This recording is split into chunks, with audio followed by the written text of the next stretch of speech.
Come on. Lower third. All right. Hey, everyone. My name is Fraser Cain. I'm the publisher of Universe Today, and this is your Weekly Space Hangout for Friday, February 28th, 2014. We got a lot of stuff to talk about this week. We're going to be talking about Falcon 9, Venus occultations, an update on the spacesuit leak. I'm just looking at my list. I don't have this memorized. 700 plus planets discovered. Updates on the NASA budget.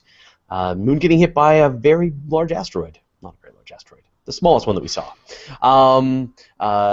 The X-Flare on the Sun, yesterday's launch, GPM, and even more. So, joining me this week, we've got, last week it was just me and Morgan. This week, it's everybody. So, we've got Casey Dreyer from the Planetary Society. Hey, Casey. Hey, Fraser.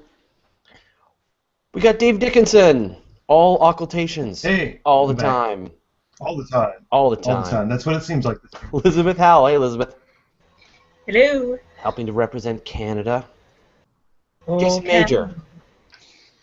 Hey, Fraser, who representing swore New up and England. down that he wouldn't be here today. Yeah, I figured I'd play hooky from work and come talk about space. Yeah, but this was the day we were going to talk about you. There's always next week. Next week. Everyone just remember, we're going to have to play this by ear now. All right. We got Mike Simmons from Astronomers Without Borders. Hey, Mike. Hi, Fraser. And my partner in crime from last week, Morgan Renberg. Hey, Morgan. Hey, Fraser. All right. Now, before we get on with the show itself, first, I would like to give a big shout out to all our friends that are currently at Science Online in, where are they? They're in Charlotte, North Carolina. I know they're having a great time, and I know some of them wanted to try and attend the Weekly Space Hangout, but they were just having too much fun. So I know Scott's there, Nicole's there, Matt Francis is there. I don't know if Pamela's there. I think she was sick. But anyway, so everybody else is there, and I would be there if I had been more organized and richer. So the second thing is I just want to sort of send out some support to Miles O'Brien, who has been a contributor in a lot of the projects that we've done in the past. And I don't know if you've heard, but he suffered an injury in the last couple of weeks and had to have his arm amputated just above the elbow, and I know he's going through a really tough time, and I just want to give him our support and let him know that we're thinking about him. So, Miles O'Brien, I know you're already using Dragon Dictate, but I hope you make as full and quick a recovery and get back to what you're doing quickly as I know you want to. So get much better love. soon, Miles. Yeah, actually, when I saw that come through, it really. I mean, I was kind of stunned for the whole evening after reading that. I mean, when I first started blogging in 2009, it was some of Miles' This Week in Space news reports that really kind of spurred me to get into the whole space reporting thing. So to see that this has happened. Now he hasn't done This Week in Space in a while, but still they were great reports. I mean, they were kind of like a one-man Weekly Space Hangout, all by himself, and he covered all these topics and stuff and interviewed people, and it was great. So to hear that this had happened to him and he'd suffered that was really difficult for me anyway. I mean, I'm sure for a lot of people as well. So get better soon, Miles. Yeah, absolutely. A total inspiration to all of us in the space journalism. He was doing what we're doing for a decade before we even thought it was possible, and had pioneered it with CNN. So, and I know he's got lots of energy, and this is going to be a minor setback, but it sure is. I've already seen a picture of him moderating a panel on stage someplace, tweeted earlier today. Yeah. Oh my gosh. Glad to see that. Yeah.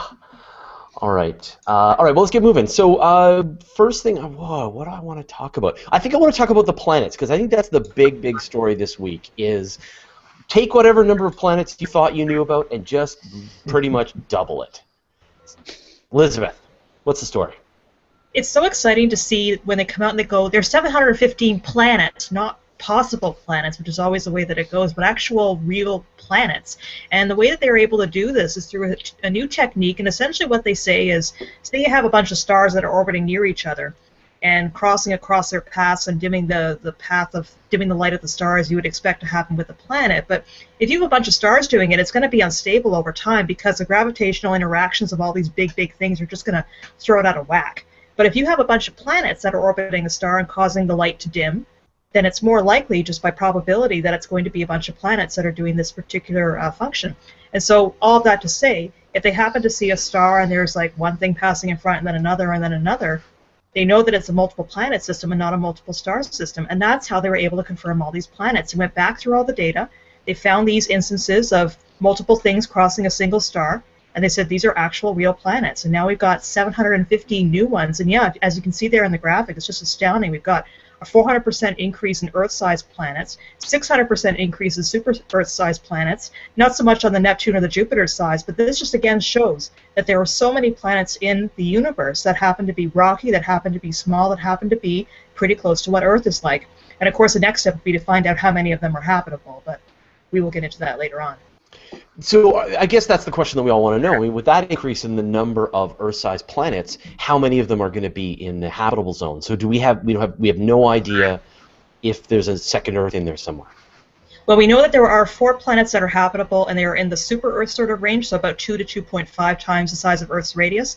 But we don't know for sure if they're habitable. We're just saying that these particular planets happen to be sitting inside of those zones. So it is a small fraction, agreed, but the thing is they still have 2 more years of Kepler data to go through. This is only the first 2 years that they have gone through so far with all this information, all these results. And so once the second half comes out, I mean, who knows what could be in there. And Kepler's not dead anymore. No, that's the interesting thing about that, too. That particular mission had a bit of a setback back in May 2013 when one of its gyroscope's pointing devices failed, and then it couldn't sit and stare at the Cygnus constellation and do its usual thing, which was watching stars and seeing if there were any kind of planets going across it. And so NASA was trying to figure out what to do, and they have a new mission on the books called K2. And what would happen is they would use the sun's solar wind to essentially stabilize the telescope, have it pointing in the same direction for a few months, and then they'd switch it around whenever the sun got a little too close to the telescope sensor. And so if that goes through, that would be rather exciting, but of course there's a budget to worry about. And so we have a senior mission review coming up in about May, and then hopefully by the late spring, early summer, there should be some news about whether that will actually go forward. Fantastic. Or the Fraser plan, more gyroscopes. I've noticed most of the new Kepler planets haven't hit all the different databases, like the Exoplanet catalog isn't reflecting that yet, that those numbers aren't out there yet. Well, the sheer number of these planets is just overwhelming. We're so used to, as journalists and as astronomers, dealing with candidates, and then to have 715 confirmed planets all in one bunch. It's hard for me even to keep writing the word just planet and I'll put candidate at the end because I'm not used to it. What it did was it essentially doubled the number of planets from 700 to 1,700. So it's crazy. Do you remember the days when every new planet discovery was a whole story? Yeah, I do. Yeah, crazy. Now they're bucket loads. Here you go, here's more. 500 new planets, 200 new planets. I still remember 1994 getting the cover of the astronomy magazine for 51 Pegasi. It said, "New planet discovered beyond our solar system," and it was like cover story then. Yeah, the first discovery itself was sort of tentative for like decades. You know, it was hard to even know if it was really a planet or not. Nobody knew quite what to think about it. All right, well, let's move on. So let's go with Casey. Good news or bad news? No news, basically, is where we are. So there's a couple things going on. Jason, let's no. Oh, no news, but plenty I to talk can do about. that story. Yeah, that's the easy story to file. Well, real quick, so there's a couple things to look for. So most people don't follow this quite the level that I do, but next week is when the President of the United States releases his budget request for the United States for the fiscal year 2015. This is the kickoffs of budget season here in the United States, and included in that, of course, is going to be the proposed budget for NASA this next year, and then also proposed for the next 5 years. And of course, we're going to be very, very interested in this, so I want everybody who's watching just to keep their ears open for news and reactions from the planetary science budget, but also NASA's budget in particular. And there's a few key areas to look for. There's a few things, particularly the asteroid retrieval mission. This is the first year in which theoretically they're going to start budgeting for it. We don't know if they're going to increase NASA's budget or take that money from one place and pay for this asteroid capture mission somehow. The planetary science budget, of course, has been repeatedly cut over the last few years by the White House. Congress has repeatedly added money back to it. This year, will the White House give up on trying to cut it and accept that people want this to be funded? Will a Europa mission be funded in this White House budget request? These are some major things to look for, and this is all going to come out on Tuesday. So, of course, the Society, we get maybe a few hours lead time to start asking questions about the budget, and then we'll start writing about this and having rapid response and information and ways that everyone who lives here and also abroad can reach out to the President and also to their congressional representatives in reaction. Hopefully, I want to say that everyone's going to be writing, "Thank you very much, Mr. President, for funding planetary science and NASA." I'm not that much of an optimist, but we'll see what happens. So those are the big questions. Then also I want to report on, last week I was in Washington, D.C. with the Space Exploration Alliance. Now this is a group of all of the nonprofit space organizations out there. Planetary Society, Explore Mars, Mars Society, NSS. We have this loose coalition that we get together and we agree to say, hey, let's go to Congress, let's get as many members of ours as we can, let's do as many meetings as we can in 2 days to show two things. One, that people support space, and they're willing to go to Washington, D.C. We had people coming from Ohio, from Florida, from Georgia, from California, all on their own dime, to go to their congressional representatives and say, we want space exploration in the United States. This is crucial. This is a crucial grassroots activity that we do all too rarely in the space community. And you go to Congress and you see how many other people are doing this, not for space, but for other issues. So this is something we're looking to kick up more in the future. So we had 50 people from around the country. We had 105 meetings in 2 days. We broke up into small groups. We went to our own representatives, we went to people on the science committees, on the budget committees, and we all said the same thing. We all agreed on this overall vision for spaceflight. Humans to Mars, humans beyond the moon, robotic precursor missions, we want, technology investment, just kind of the big picture. I like to think of the proverbial blind man and the elephant. Every organization kind of has a different piece, but fundamentally we're all supporting space exploration and an aggressive space exploration. So that was great. We had a fantastic time. It was exhausting. We got up at 8 in the morning. We're running back and forth between the House and Senate, which is like 20 minutes apart, all underground, meeting after meeting after meeting. Everyone was super nice. We had a range of interests, honestly. But the important thing is that people know that, or people in Congress know, space means something to people, and space has political support.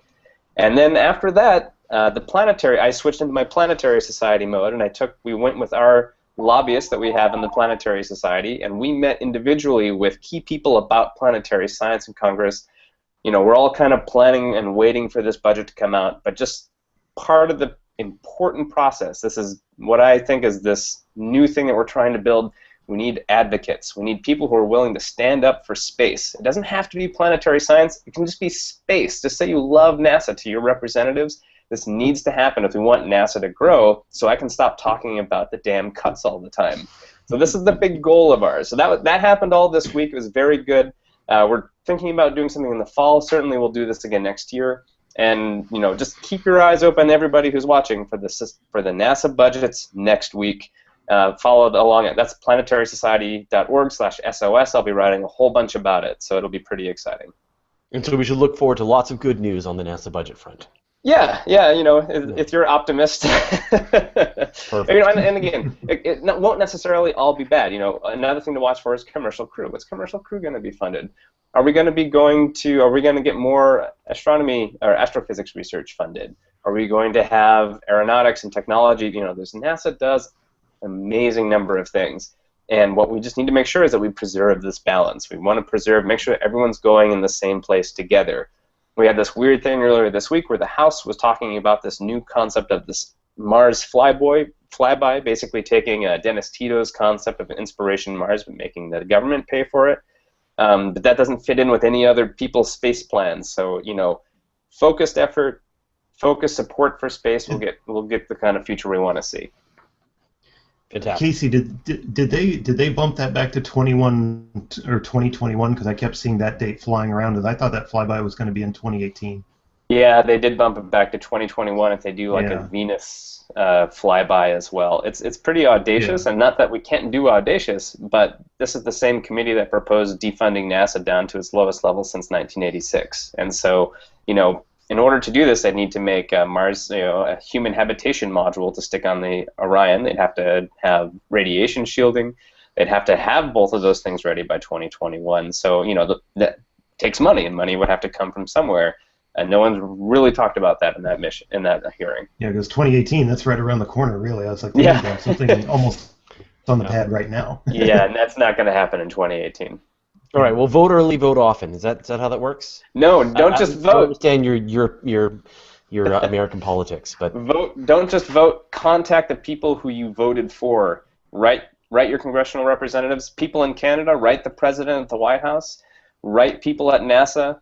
People in the U.S. Write your senators. Call your senators. Go to their offices. Don't just write. This is the big thing. This is why the Space Exploration Alliance was so important. The most important thing, and they've done poll after poll of this of congressional staffers and congressional offices, the most impact you can have as a voter is showing up in person to either your local office with your senator or representative or in Washington, D.C., and just talking about what's important to you. Very few people do that with space. now we got a question here from Christine Grosvenor. Casey, is the Planetary Society prepared to take advantage of the new enthusiasm generated by the Cosmos series? Yes, we are. That's one of the things we're actually planning a big Hill event on Capitol Hill in May. We're going to be trying to use Cosmos as an example of, half the things, probably more than half the things that show will talk about, we only know because we put stuff into space to find it out. That's astrophysics and planetary science, the Hubble, all the X-ray, Chandra, and all the great observatories, of course, then all the Viking, Mars exploration, all the things we know about our solar system, most of them we learned by going there directly and looking. So we're working to have a big campaign around it. We're trying to get ready to acknowledge it and then direct what we can, and of course use Bill Nye to try to raise this awareness and funnel people's new interest into action. And that's the big jump. All right, well, let's move on.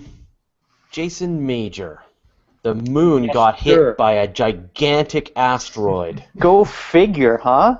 I mean, they're out there, and Watch sometimes they hit us, but then sometimes they also hit the moon. Now, it stands to reason, our planet gets hit by asteroids.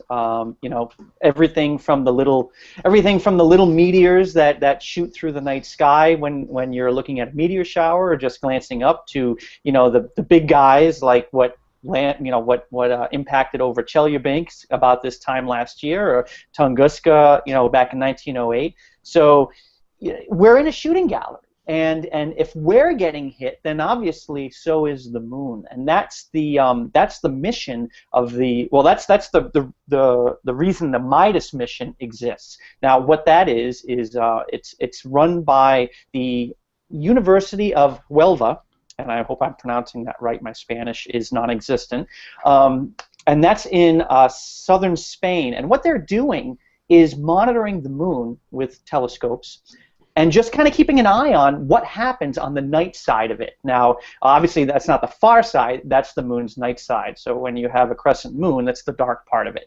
And by watching what's happening there in that dark part, they can see if there's a flash. Now, Fraser just put the video up. If you look, right where that arrow is, that was a impact event on the moon that was captured on September 11th, 2013. And it was the longest and brightest impact flash that's ever been observed on the moon and caught on camera. Now, there's an initial glow of the impact, and then the residual heat disperses over the next few seconds. Obviously, the moon doesn't have an atmosphere, so you're not going to get a meteor like we see here. You're just going to get straight space velocity impact, and it's estimated that this was an object maybe a few feet across, weighing about 400 pounds.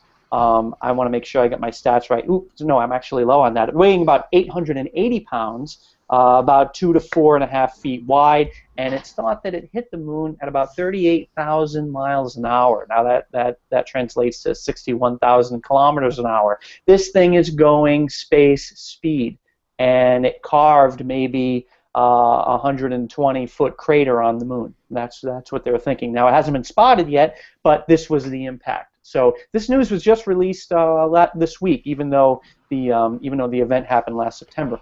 That's got to be a high priority mission for the Lunar Reconnaissance Orbiter. I mean, that's going to be something they're going to want to look at pronto, right? Now, I'm not sure if LRO is actually in the type of orbit to capture that particular spot right there. LRO is going in a polar orbit, so I'm assuming at some point along this pathway, it can take a look at what's going on there. I mean, that's going to be a fresh crater. And, that's a fresh crater. Yeah, I mean, that'll just bring close the whole circle, right? I mean, they'll have watched the object crash in. Yep. They'll be able to come back around and take a look at what kind of the impact debris is. Oh, it's going to be fantastic.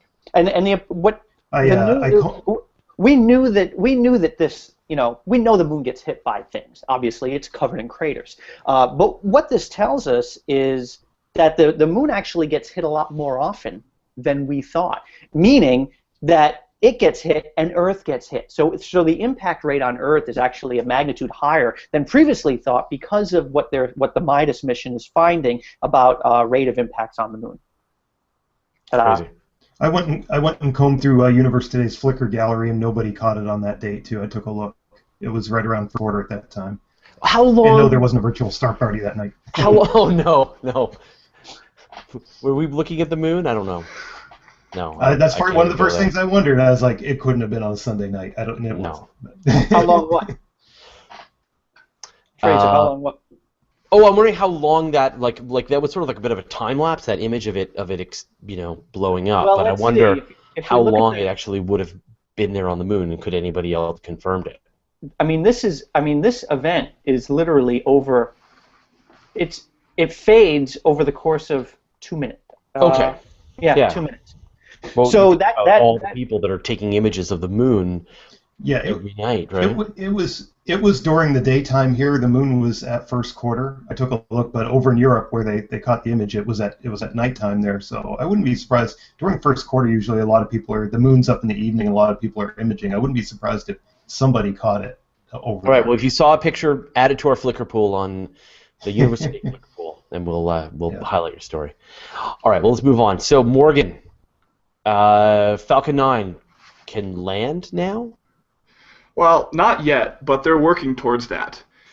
So I got a picture here when Falcon 9 flies to the space station in... can you see that? No. I see it. Oh, there it is. All right. When Falcon 9 flies the Dragon capsule to the space station to deliver supplies on March 16th, it'll have these 4 landing legs attached. And this is the next step in SpaceX trying to solve what's a pretty big problem or a pretty big obstacle in getting into orbit and getting out of Earth orbit and off to the moon and other planets. And that's that it's really expensive. The Falcon 9, which is a one-use rocket, costs about $60 million to launch. And that's actually rather cheap. If you look at the Atlas V, for example, that launched Maven, that's close to $200 million. For a single-use, one-launch rocket. And of that, a tiny, tiny fraction is the actual combustible fuel inside. I think Elon Musk at one point said it's a few $100,000 worth of rocket fuel inside a $60 million Falcon 9. And just like with airplanes, SpaceX is thinking, can't we reuse the rocket and just refuel it up? And so over the last couple of years, they've taken steps to return rockets that are in flight back to the Earth in a safe and controlled manner. And you probably remember seeing some of these grasshopper videos over the last year where the rocket takes off and goes up a few hundred meters and just kind of hovers there, and they move around, and then it lands right back down on the launch pad. And eventually they're hoping that's what will happen with these big Falcon 9s once they've delivered their payload into Earth orbit. But that's tricky, and it's one thing to come down from a few hundred meters, it's another thing to come down from, 100 kilometers. You're going to have a lot more energy, you're going to have a lot more forces on the rocket that you need to get under control in order to land. And so they've been slowly working on this. And in the last couple of launches to the ISS, they've practiced restarting the engine. So the rocket goes, the engine's going. It cuts off at the right moment to give the Dragon capsule the right orbital velocity to enter Earth orbit. But then the rocket starts falling back to Earth. And as they do that, they turn the rocket back on, start firing the engine again, and that helps slow the rocket down as it falls back to Earth. The problem that they've been having is that the rocket starts spinning out of control along its long axis. And what that does is it cuts off the fuel supply to the rocket, and it causes it to behave unreliably. And so these landing legs, in addition to eventually landing, supporting the rocket when it lands on the ground, are going to help act sort of as wings and stabilize the rocket against the rotation of falling back to Earth. So they won't be landing like right now on land. They're still going to be falling back into the ocean until they can prove complete control. But they're hoping to do what they call soft landings on the water, where they basically fake landing on the land, but instead are hovering right above the ocean surface. And that's not going to happen in this March 16th landing, but that's what they're working up towards. And once they can prove they do that reliably, then we can start talking about landing these rockets back on land and refueling them for other missions. And SpaceX estimates that that could save or reduce the cost from $60 million to less than $1 million per launch. If you guys haven't seen this video, yeah. I mean, I pulled up the 744-meter grasshopper test. If this will play, it's really cool. I mean, so how much of the rocket then is going to be reused? So that the whole bottom stage is going to be able to return to the launch facility? That's the intention. Is that the whole first stage of the rocket will sort of drift back. Right now, it just kind of plops back into the ocean. The hope is that they can return that whole part to the launch pad, and presumably there'll be some pieces that aren't reusable, and that they'll have to make some mission-to-mission repairs and things. But the overall integrity of the cylinder, the rocket body, should be intact enough to basically fill it up, because most of a rocket is just a fuel tank. Mm-hmm. It's basically a fuel tank with a little motor on the end that blasts that fuel out the bottom and pushes the rocket up. And so that big part that is the fuel tank, that's the majority of the rocket, and as long as that stays structurally intact, they're hoping they will be able to reuse that and dramatically cut down the costs. It seems crazy to me, I mean, not being an aerospace engineer, that they're not relying on parachutes and other ways to slow the descent before you'd want to kick in the rockets and have it do the final descent. Like, it seems like there's other ways you can slow a rocket down as it's returning to Earth. That may be their intention, to parachute down, but in order to land, they need to land. In order to save this, they need to land upright. In order to land upright, they need to have some attitude control in terms of where they land. And that's what the Grasshopper was designed to prove, is that once you get down close to the surface and you're moving at a slow speed, the rocket is accurate enough and controlled enough to maneuver and land, right on the X on the launch pad.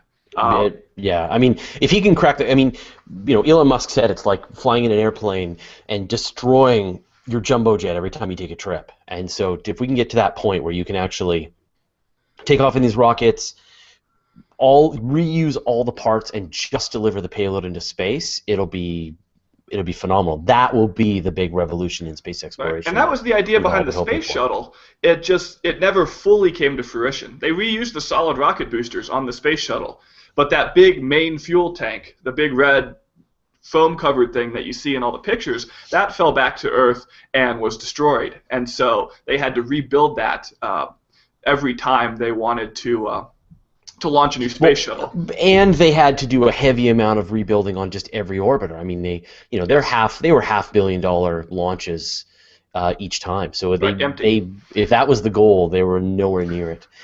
All right. Well, let's. But I'm terrific. I can't wait to see the first fully reusable rocket. It sounds like Elon Musk is Fingers really crossed. going for it.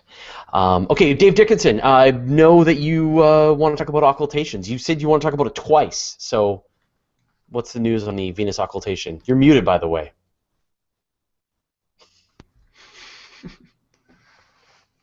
I'm David Dickinson, and I'd like to talk about occultations. There we go. I think I'm off now. Yeah. All right. Yes, there was one of the better astronomical events, observing events of this month and of this year. There was an occultation of Venus this past Wednesday for viewers across northern Africa and southern Asia. And we got some pretty good videos and images and everything. We did a pretty good roundup. Our friend, the daytime astronomer over in Malaysia, Sharon Ahmad, went and did an expedition actually up toward the Thai-Malaysian border to catch a grazing video of Venus along the limb of the moon that I thought was kind of cool that he actually got. And he had some pretty interesting stuff out there on Google Plus that he shared too. This is one of 2 occultations of Venus by the moon this year, but the second one is going to be so close to the sun that it's not observable. The second one's only a degree from the sun. So this one, Venus is very near greatest elongation right now, so it was very well placed. I was out imaging Venus Wednesday morning because the rest of the world we all saw a pretty close pass. We saw a pass within a degree. Europe, there was a lot of good images. We got images from Africa. We got images from Europe. We got images from Asia. We got images from North America.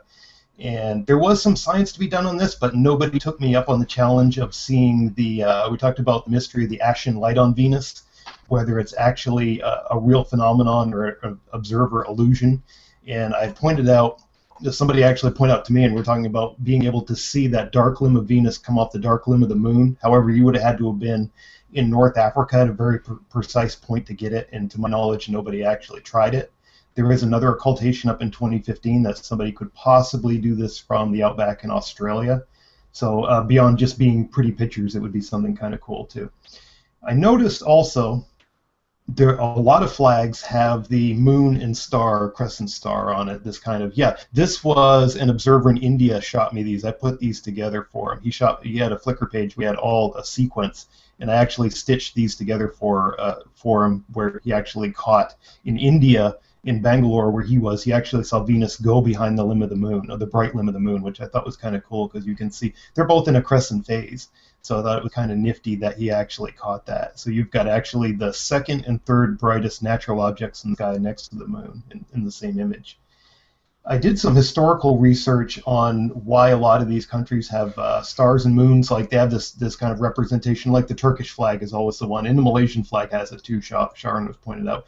We have the moon and a star on the same flag, kind of like a simulation of an occultation. And apparently it goes back to the Battle of Manzikert. There was a certain sultan in August 26, 1071 AD, and I did a little bit of exclusive Universe Today research on this, simulating that date and that position, what you would see from Turkey. And actually, there was no bright star occultation anywhere, or planet for that matter, around that date. So I wonder if it's kind of an apocryphal story. I've never seen it really searched from an astronomical perspective for the Battle of Manzikert from that point. And I know I've researched a few times about UFO sightings of bright objects near the moon. There was an instance in 1589 in St. Denis, France, where they said that they saw in the daytime a bright object near the moon. I have simulated that in Stellarium. I don't know if anyone's ever researched this before, but that in fact was Venus near the moon, almost definitely, because it was very close. You can see Venus in the daytime, and a bunch of us were trying to do that Wednesday after the occultation, because you've got the moon right next to Venus. It makes a very good guide, and Venus is surprisingly, when it's near greatest elongation, very easy to see next to the moon. So it's kind of a neat thing to do. Right on. And so when's the next good one we're going to see? 2015? The next good... 2015, there is one that's observable from Australia in the South Pacific on July 19th, and there is a good occultation of Saturn. There are 16 planetary occultations. That's my favorite one, is the Saturn occultation. There was one. We're in a cycle of Saturn occultations right now. The moon, it lies right along the path of the moon, so there's, I believe, 14. I think 12. There's like every lunation this year, the moon is swinging by and occulting Saturn. There's one it's going to occult Saturn for South America and Africa on March 21st. And so here we'll see a close pass. We won't see an occultation from North America, but we'll see a very close pairing. Probably be able to get some pretty good images. I think the moon is very near full. That It's waning gibbous, I believe it is, looking at the chart. So yeah. Cool. So The other one that's really neat is Jupiter, because you can have up to 4 satellites being occulted at the same time, so you get 5 for the price of 1. Yeah, you can see those moons poke out the side of the moon. Yeah, it's great. Ironically, Jupiter is the only naked eye planet that does not get occulted by the moon this year. Ironically, but it is cool to see. Anywhere. I know. Yeah, Yeah, and I think it's everything important to else. understand. Like, you can really see how the geometry of the solar system works out, because the occultation is visible to people at various parts of the planet because of where you are compared to the angle of the moon and where the angle of the planet is. And so, Shaw needed to drive a couple of 100 kilometers north to be able to actually see the occultation. Yeah. I thought it was cool. He actually mounted a little expedition to go get it too. And what's even weirder, in the second total lunar eclipse this year in October, the moon is going to be occulting Uranus for some areas in the northern Pacific during the eclipse. That's kind of very rare. I'll be writing about that more, I'm sure. But that's extremely rare to have an occultation during a lunar eclipse. Yeah. That would be crazy. But there's a page on Wikipedia where you can they've run all these simulations, and times you get like double occultations and things like that, where you get Jupiter pass in front of Saturn while it's all passing in front of the moon and things like that. Yeah, a double planet, that's even rare. Every couple 100,000 years. We have a very bizarre occultation coming up on March 20th for people in the tri-state area. The asteroid 163 Aragon is going to be occulting the star Regulus for I think it's like a dozen seconds. You'll be hearing more about it as we flip the calendars over to March. It's one of the bigger astronomical events of the year. But you would actually see Regulus dim in the sky, right? Yes. This is one of the brightest stars that's ever been occulted by an asteroid, so it's going to be a big event. That's really cool. We've got to do that live. We need somebody in the New York area. Well, I think we know people in the New York area. All right, let's move on. Because I like such things, I like to add in a little bit of trivia there. When the moon occulted Venus, it was the two bodies were 74 million kilometers or 46 million miles away from each other. I think that type of stuff is cool because it just shows, it's there and there it is. That term occultation is one that just makes people turn my non-astronomer friends are almost sure I'm actually an astrologer when I talk about it. Right. Is Mercury in retrograde? What house? All right, well, let's move on. Mike Simmons, we've got a way that we can, I think we're naming craters on Mars. What are we doing? Well, we're doing all kinds of things. Let me share this here so people can see it instead of me. And so the organization Uwingo, which is fairly new, they have a new website. This is it. They have had a program going on for some time here that you can name exoplanets for a small fee. It's caused a lot of controversy, but they're raising money, as it says here, to create new ways for people to personally connect and to fund space organizations. These are planetary scientists who are doing this. So this is professionals finding another way besides NSF and NASA to help fund research that is getting underfunded, as well as other organizations like mine and some others that are doing good things. So they had this project up here for doing, suggesting names for exoplanets now, and they have adopted a planet program as well, but they just announced this one.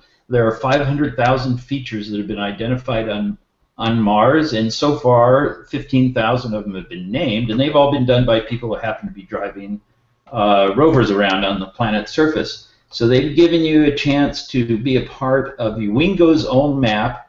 I won't even begin to get into what the IAU might have to say about this, but this is all for a nonprofit that's raising money, want to raise millions of dollars to be able to do some of the things that Casey and Planetary Society and others would like to do. And they have to keep going to Washington with their hands out. So this is a way to crowdsource actual research.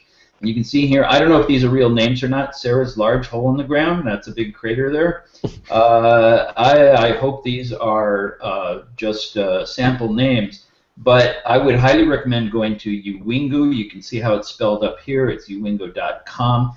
Check this out. Check out the other things that they're doing. They have a big drive going on right now. Anything that you put in here, it starts at just a few dollars. I think $5 for a little crater, and more money for larger craters, and they've got other plans coming up. This is a great place to support and have fun. don't buy a star from a commercial company. Put yourself on the actual map that Uingo is creating with these public names. Give a gift to somebody for their birthday or something else, and so it's a great program, and I hope they're very, very successful at raising lots and lots of money with this, getting a lot of attention. And you ain't got the Uingo button. Oh, do you? There we go. Cool. I wish the IAU would take this a lot more seriously. Like, they have been pretty sticks in the mud. Like, if there's ways that we can directly fund the exploration of space, planetary exploration, in exchange for naming rights to things like that, I think that's totally worth doing. I think the concern is, as you mentioned, there's these star companies that no money is going back to anything. They're just updating their database with your name of a star, and it's not being recognized, and they're keeping the money. So this is a public program, and whether or not anybody that's considered official recognizes it or not, I don't know how that'll shake out.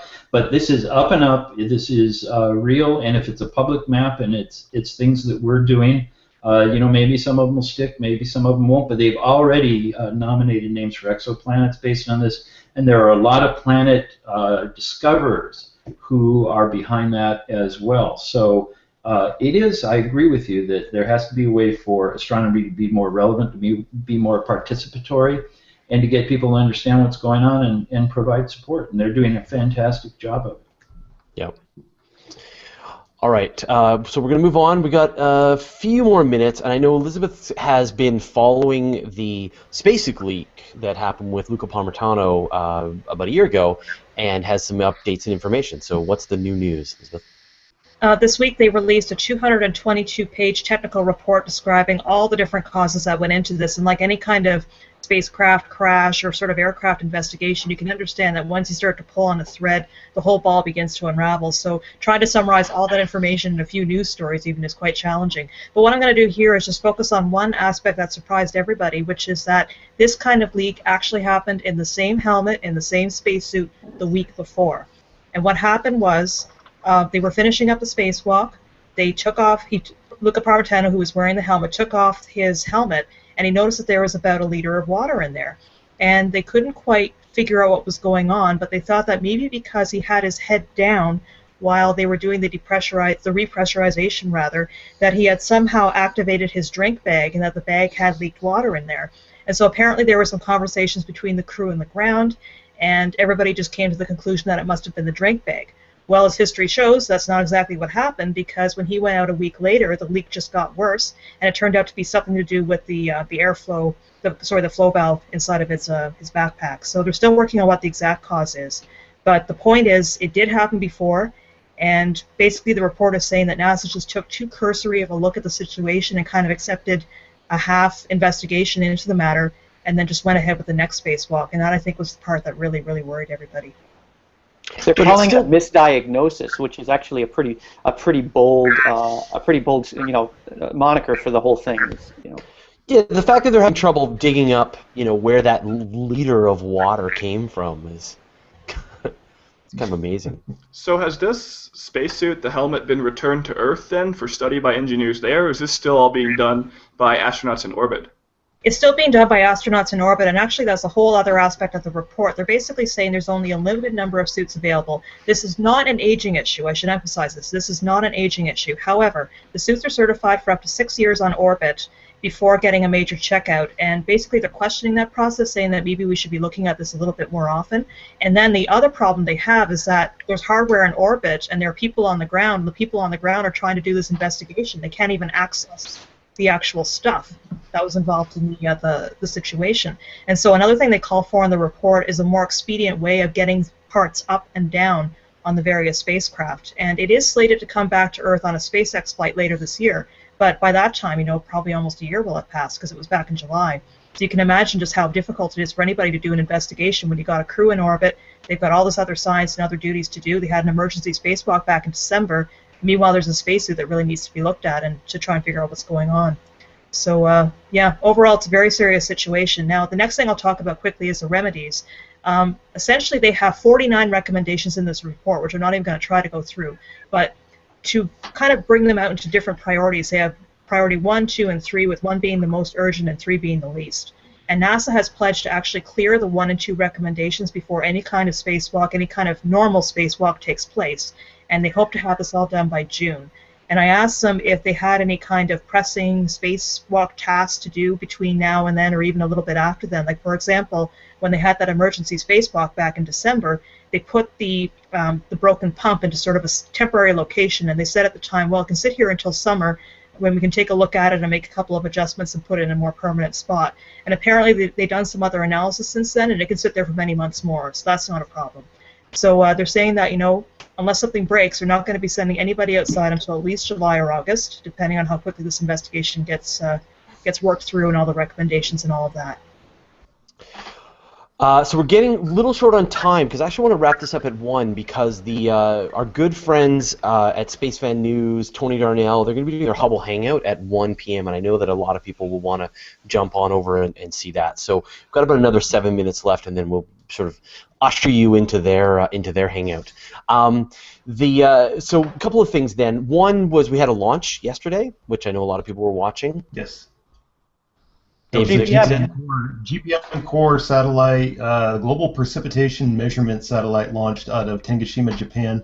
This is a joint JAXA-NASA mission, which I thought was kind of cool. It was a night launch for them over there, so it was a very brilliant night launch. And this is going up to do measurements. So it's Earth observing satellite, not in the A train of usual satellites like Aqua and those series of satellites, but this one is going up to measure global precipitation worldwide. There was also 7 secondary payloads on there. One I thought was interesting, it might be interesting for amateur sat observers, is called Shindai Sat. That's actually doing a test of LED communications technology that when I read through the press release, they said should look like a flashing negative second magnitude star. So when they're actually testing it, I don't know how long or how many passes they're going to do of it, or if they're just going to pass over certain observatories and do that. But it's like, that'll be kind of interesting to see. So it was a pretty big payload. It was an interesting launch to watch. I'm trying to remember. It was like a 7,000 pound it generated 9 objects. Of course, GPM core was the largest one, and then there was the H2A second stage booster that's up there. And on NORAD, like I said, there were 7 smaller CubeSats. The International Space Station is released. I lost count. There's been like a couple dozen. I just lost count looking on NORAD Space Track how many CubeSats have been launched this week in this past month. They've sent a bunch of CubeSats off the ISS. It's a few dozen at least. Yeah, well, remember that couple of weeks we had where there was dozens of spacecraft launched, and then a week later dozens more. That it was just many more spacecraft launched. One of the places I'm checking every few hours is NORAD Space Track, and I'm looking to see if any new object IDs are getting put in there. And I haven't been able to keep up to this month. It's been so many. I saw some local news. There's Brown University here in Providence. Their students are working on a similar CubeSat with an LED on it. And I think they're going to launch next year, and it's going to do the same thing. It's actually going to have a flashing light that'll be visible over the Providence area, and then the students will do whatever research they're going to do on that. So that'll be cool. That'll be cool. One of the ones that just went up yesterday, SkyCube, that you can look up, is going to inflate a bright balloon at the end of its lifetime and drag it back down in the atmosphere to burn up. But while that balloon's out there, it's going to be very bright. That should be visible too. Yeah. And they're putting a LiDAR mission up on the International Space Station that's going to be, so on shadow passes, on night passes to the International Space Station, there's a possibility, like the Calypso satellites, you'll see this LiDAR being used. So I love that just the barrier to entry to doing a satellite is coming down, and so you can literally, if you've got a great idea, you can get a CubeSat launch that will let you test out your ideas. You don't have to go through all of this big, expensive process anymore, And there's even like micro CubeSats. They take CubeSats that contain slices of little CubeSats that are just like as big as a circuit board, and so it's like Russian nesting satellites. Yeah, Russian nesting satellites that you can put camera, orientation, transmission systems, all that on just an absolutely miniaturized thing. It's one of these wonders of the iPhone. Portable phone. A lot of them are based on the Android operating system. Like they actually are based on the same thing we're carrying around in our pockets. So. Yeah. Did we get all of them? Okay, David, I'm going to give you one more, and we'll see if this wraps it up. So we had a big flare, right? Yes, we did. Tuesday there was a X 4.9 flare. It was a new sunspot group. Actually, it's an old one. It's a remnants of active region 1967. Since it's rotating around, it's been redesignated 1990, but it's the same sunspot group. Came around the solar limb on Tuesday. It kicked off X 4.9 flare. It kind of gave our Earth's magnetosphere a glancing blow, but there was reports of the estimated planetary K-index jumped up last night to about 6 or 7, which is above storm levels. And I saw a lot of photos going around from the UK, and I know Nancy did a lot of good pictures, of aurora, yeah. So it's I didn't see as many from North America, so I don't know if many northern tier viewers might have been clouded out or whatever. But I didn't see as many photos come out of North America as they did from UK. But they saw a lot of aurora over there. I think the oval was down over UK more than North America. Looked like. Yeah.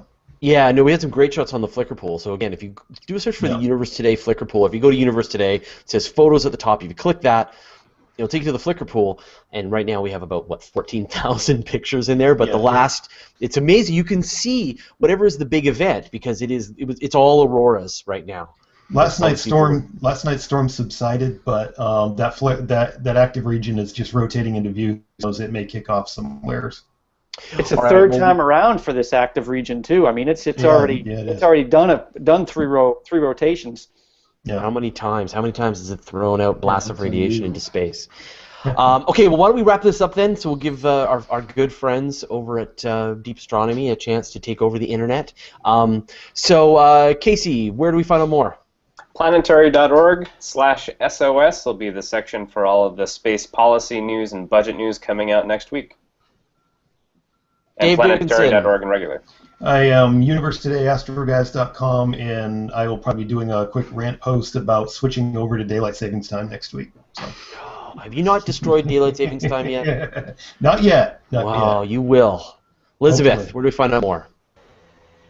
At Howell Space, which is down below in the lower third, and I write for various places. I'm a senior writer on Universe Today. I work for Astronomers Without Borders, and Space.com and a few other spots. So check me out there.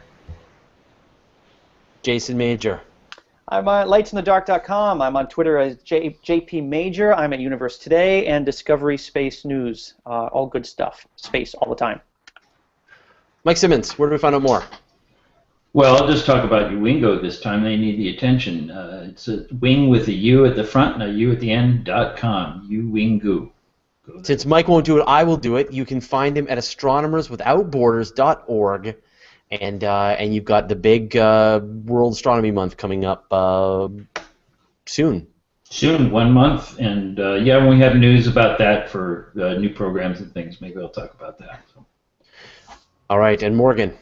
Yeah, the website's cosmicchatter.org. We're on Twitter at cosmic_chatter. And if we didn't get a chance to answer your question during the show, I'll be heading over to the Google Space Community, to Google Plus Space Community, to take the rest of your questions about all the things we just talked about.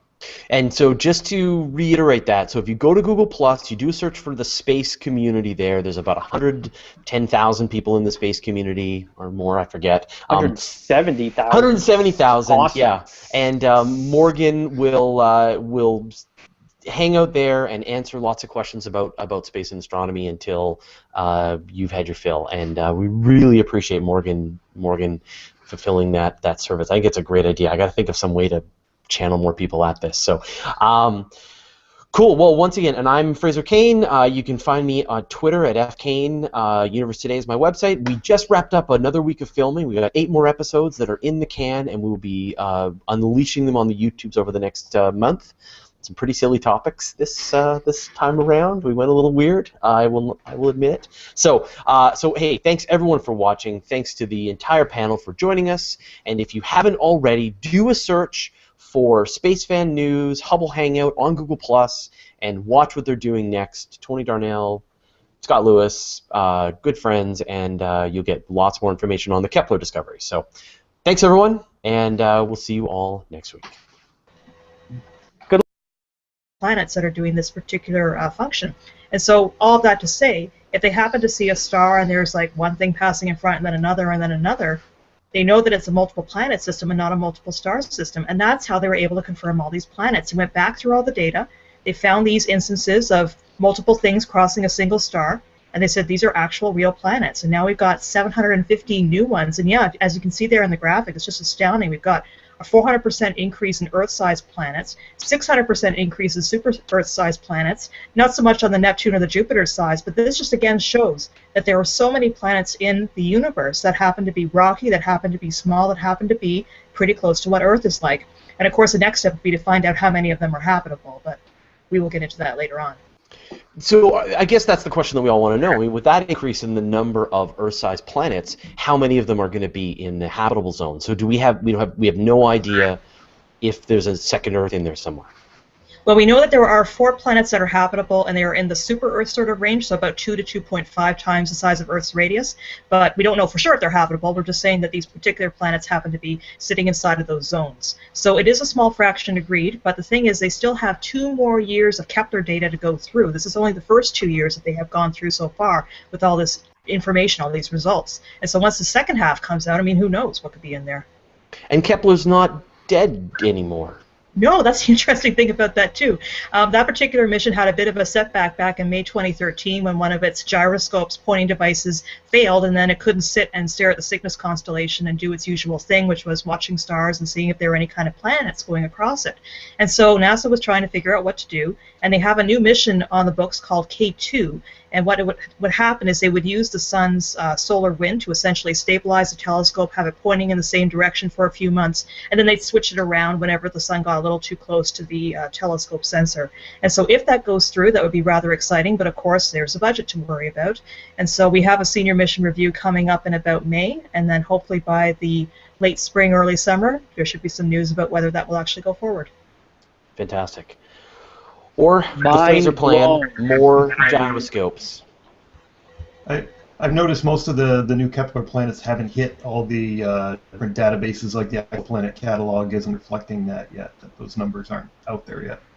Well, the sheer number of these planets is just overwhelming. We're so used to, as journalists and as astronomers, dealing with candidates, and then to have 715 confirmed planets all in one bunch. It's hard for me even to keep writing the word just planet and I'll put candidate at the end because I'm not used to it. What it did was it essentially doubled the number of planets from 700 to 1,700. So it's crazy. Do you remember the days when every new planet discovery was a whole story? Yeah, I do. Yeah, crazy. Now they're bucket loads. You bucket loads. Here you go. Here's more. 500 new planets, 200 new planets. I still remember 1994 getting the cover of the astronomy magazine for 51 Pegasi. It said, "New planet discovered beyond our solar system," and it was like cover story then. Yeah, the first discovery itself was sort of tentative for like decades. You know, it was hard to even know if it was really a planet or not. Nobody knew quite what to think about it. All right, well, let's move. And my partner in crime from last week, Morgan Renberg. Hey, Morgan. Hey, Fraser.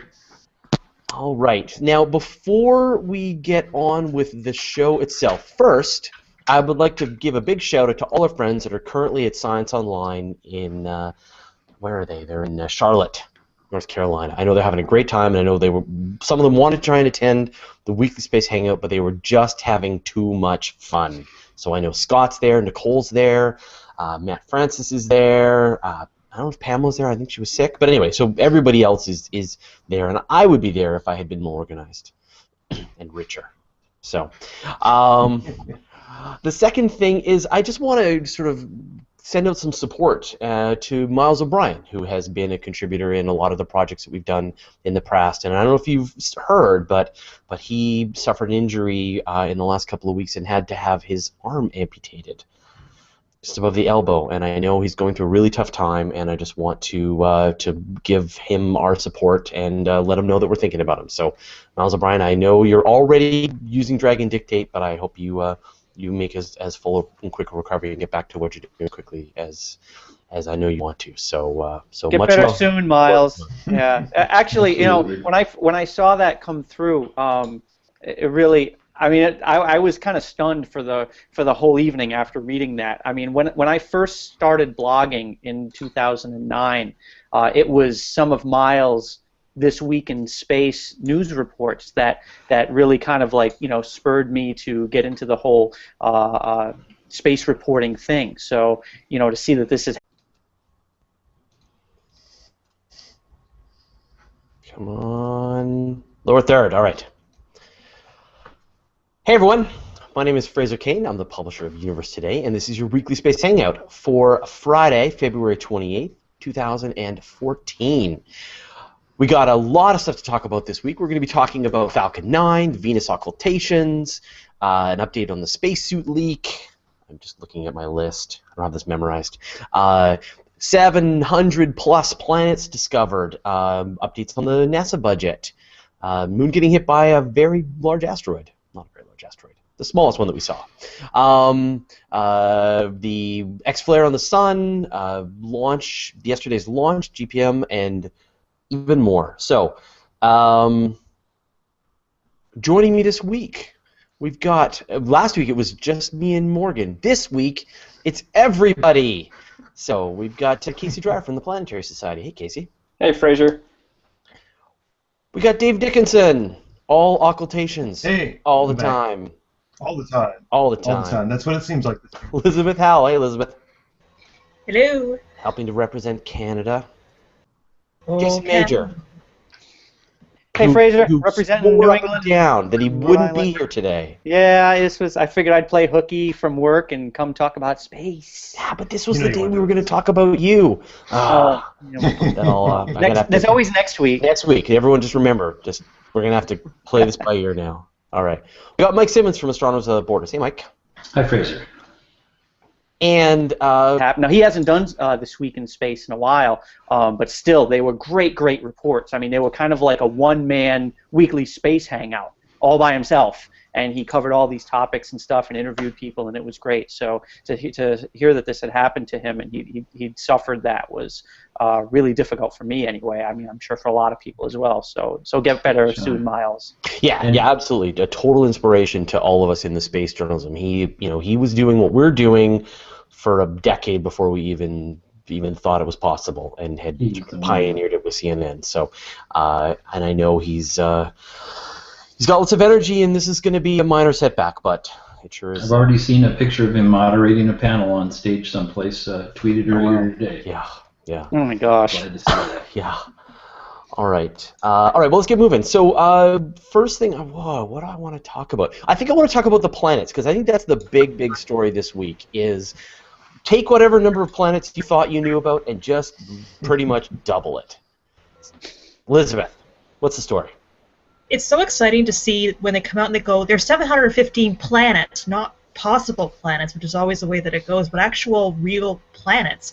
And the way that they're able to do this is through a new technique, and essentially what they say is, say you have a bunch of stars that are orbiting near each other, and crossing across their paths and dimming the light of the stars you would expect to happen with a planet. But if you have a bunch of stars doing it, it's going to be unstable over time, because the gravitational interactions of all these big things are just going to throw it out of whack. But if you have a bunch of planets that are orbiting a star and causing the light to dim, then it's more likely, just by probability, that it's going to be a bunch of